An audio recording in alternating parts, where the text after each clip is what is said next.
Hello बच्चों, मैं जितेंद्र कुमार शर्मा और मेरे साथ आप पढ़ने जा रहे हैं कक्षा 2 की हमारी गणित की पाठ्य पुस्तक आओ गणित सीखे का 7वां अध्याय, जिसका नाम है जोड़ घटाव। प्यारे बच्चों, इस पाठ के 4 भागों का अध्ययन हमने कर लिया, जहां हमने जोड़ और घटाव से जुड़ी हुई अनेक सारी गतिविधि की और जोड़ और घटाव के बारे में समझ बनाई थी।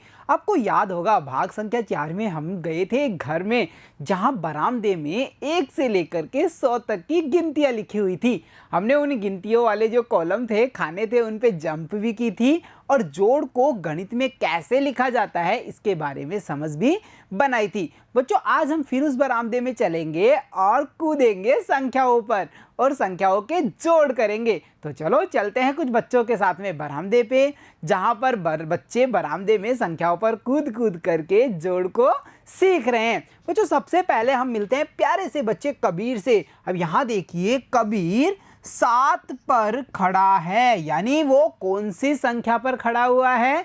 7 नंबर पे। और हमने यहाँ देखा, ये रहा कबीर और ये रहे नंबर 7। अब क्या होता है, कबीर चलता है कितने कदम? यहाँ देखिए, वह 7 कदम चलकर 14 पर पहुंचता है। क्या ये बात सही है? देखिए, यहां से वो चला 1 कदम, ठीक है, 2 कदम, 3 कदम, 4 कदम, 5 कदम, 6 कदम, 7 कदम। कबीर 7 कदम चला और कौन सी संख्या पर पहुंच गया? 14 पर। यहां पर पहुंच गया है कबीर।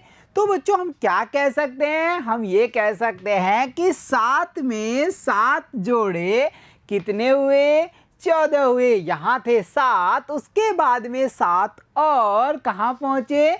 14 पर। अगर हम इसे गणित में लिखना चाहें या अलग तरीके से लिखना चाहें, जो हमने भाग संख्या 4 में सीखा था, तो कैसे लिखेंगे? कुछ इस प्रकार से ना, पहली संख्या दूसरी संख्या दोनों का जोड़ और यहाँ हमारा आंसर। 7 में 7 जोड़े, 7 के बाद 7 और 7 के बाद 7 स्टेप चढ़िए, 7 के बाद 7 लाइन खींच के गिनिए, 7 के बाद में 7 फिंगर खोल के गिनिए। तो जब हम ये कार्य करेंगे तो यहाँ आंसर कितना होगा?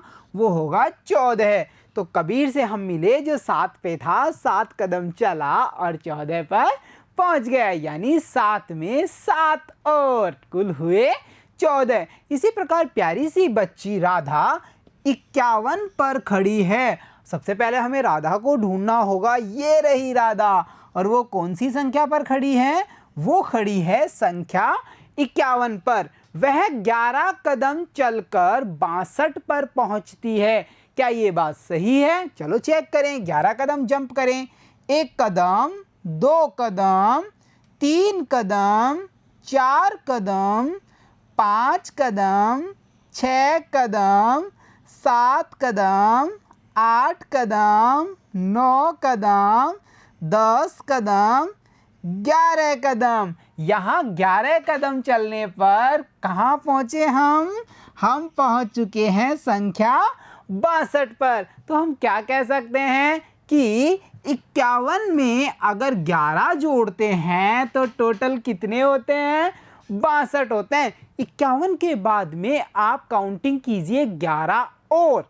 51 से हम चालू होंगे और 11 और काउंट करेंगे तो हमारे 62 आ जाएंगे। इस प्रकार से फास्टली यानी जल्दी से जोड़ कैसे किया जाता है? देखा ना आपने, पहले हम क्या कर रहे थे? पहले हम पहली संख्या जितनी लाइन खींच रहे थे, फिर हम दूसरी संख्या जितनी लाइन खींच रहे थे उन्हें काउंट कर रहे थे, उसमें टाइम लग रहा था। अब हम क्या कर रहे हैं?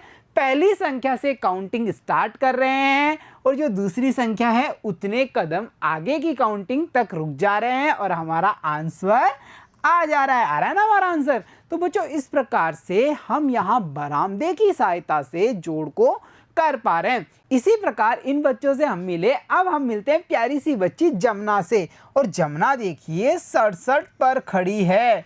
ये रही जमुना, देखिए 67 पर। ये यहाँ पर है जमुना, जो किस अंक पर खड़ी है या किस संख्या पर है? 67 पर।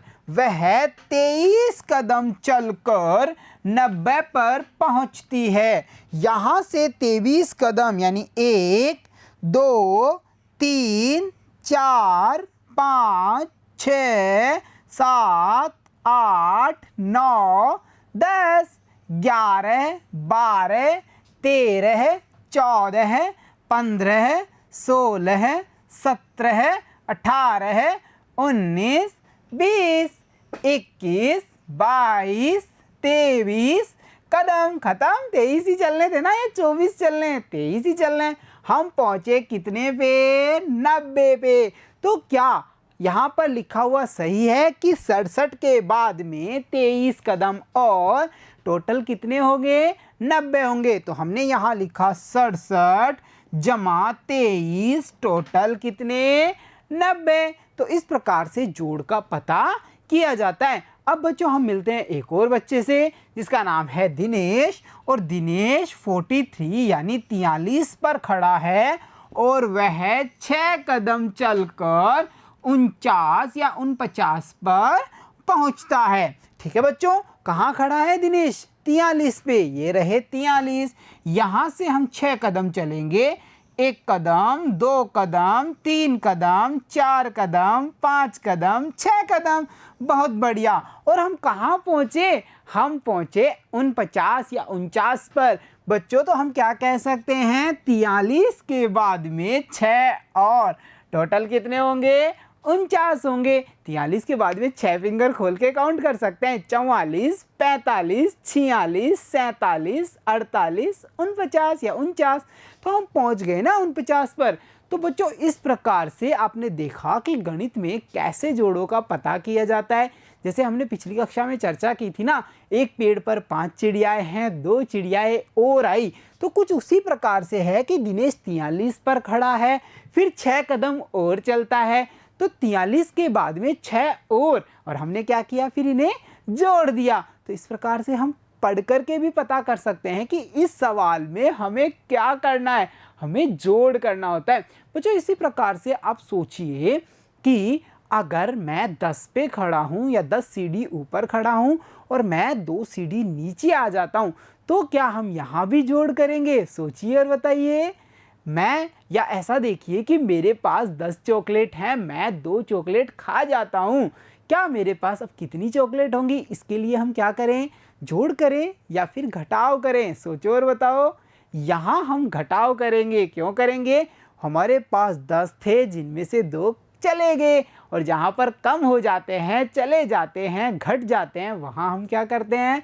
वहाँ हम घटाव करते हैं। तो देखा बच्चों आपने कैसे हमने बरामदे की सहायता से ये समझा कि जोड़ को हम कितने आसान और मज़ेदार तरीकों से कर पाते हैं। तो अब हम क्या करने वाले हैं? अब हम कुछ आसान से जोड़ों पर आधारित जो सवाल हैं उनको हल करेंगे और रिक्त स्थान की पूर्ति करेंगे। जैसे यहाँ पर बच्चों हम देख पा रहे हैं, हमें कहा गया है 16 जोड़ना 7, यानी 16 के बाद में 7 और। सबसे पहले हम 16 पे आके खड़े हो जाते हैं। ये रहा 16। ठीक है बच्चों, अब यहाँ से कितने कदम आगे चलना है? 7 कदम। तो चलिए चले। 16 के बाद में 1 कदम, 2 कदम, 3 कदम, 4 कदम, 5 कदम, 6 कदम, 7 कदम। बहुत बढ़िया। 16 के बाद 7 और टोटल कितने आए? देखो और बताओ। 23। तो हमने यहाँ लिखा 23। बच्चों इसे हम इस प्रकार से लिख सकते हैं गणित में, या फिर हम इस प्रकार से भी लिख सकते हैं। और हम यहाँ भी 16 में 7 जोड़ेंगे तो हमारा आंसर कितना आएगा? 23 आ गया ना बच्चों। इसी प्रकार से अगला जो हमारा सवाल है उसमें देखिए, आप 33 पर खड़े हैं और आपको 11 कदम और चलना है। चलो दौड़ लगाओ, जल्दी से पहुंचो 33 के पास में। हम पहुंचे हैं यहाँ, ये रहा हमारा 33। अब यहाँ से कितने कदम चलेंगे हम? 11 कदम। तो चलो चले। 33 के बाद में 1 कदम, 2 कदम, 3 4 5 6 7 8 9 10 11। बहुत बढ़िया। 33 के बाद में अगर हम 11 कदम चलते हैं तो कहाँ पहुँचते हैं? हम पहुँच जाते हैं 44 पर, और हमने यहाँ लिखा 44। ठीक है बच्चों, इसी प्रकार से हम यहाँ भी कह सकते हैं कि 33 और 11 का जोड़ कितना होगा? 44 होगा। बच्चों हम इसे अलग तरीके से काउंट करना भी सीखेंगे इस अध्याय के अगले भागों में। अभी हम इस संख्या रेखा या बरामदे में बनाई गई जो पटरी है उसकी सहायता से कर रहे हैं। बच्चों इसके अलावा जो अगली संख्या है उन्हें देखिए, यहाँ है 14 है, तो हम दौड़ लगाते हैं और जल्दी से पहुंच जाते हैं 14 पर। पहुंच गए। अब यहाँ से कितने कदम चलेंगे आप देखो और बताओ। 7 कदम। तो चलो चलें। 1 कदम, 2 कदम, 3 कदम, 4 कदम, 5 कदम, 6 कदम, 7 कदम। कहाँ पहुंच गए हम? 14 के बाद में 7 कदम और तो हम पहुंचे 21 पर, और हमने यहाँ लिख दिया है 21। तो हम यहाँ भी कह सकते हैं 14 में 7 जोड़ने पर कितने आएंगे? 21। चलो अब देखते हैं अगला सवाल और फिर संख्या रेखा पर कूदने की तैयारी करें। यहाँ पर बच्चों आप जाके खड़े हो जाइए 18 पे। चलो चलो चले, ये रहा हमारा 18। यहाँ से आप जंप लगाइए 10 कदम की। तो चलो जंप लगाएं। 1 कदम, 2, 3, 4, 5, 6, 7, 8, 9, 10। हम कहाँ पहुँच गए? हम पहुँचे 28 पे। तो हमने यहाँ लिखा 28। ठीक है बच्चों। और यहाँ भी हम कह सकते हैं 18 में 10 जोड़ने पर आंसर कितना होगा? आंसर होगा 28। तो देखा प्यारे बच्चों आपने किस प्रकार से संख्या रेखा की मदद से हमने जोड़ पर आधारित इतने सारे सवालों को हल कर लिया। तो प्यारे बच्चों आज की कक्षा में इतना ही। मिलता हूँ आपसे अगली कक्षा में जहाँ हम और भी मज़ेदार चीज़ें सीखेंगे। तब तक के लिए धन्यवाद बच्चों।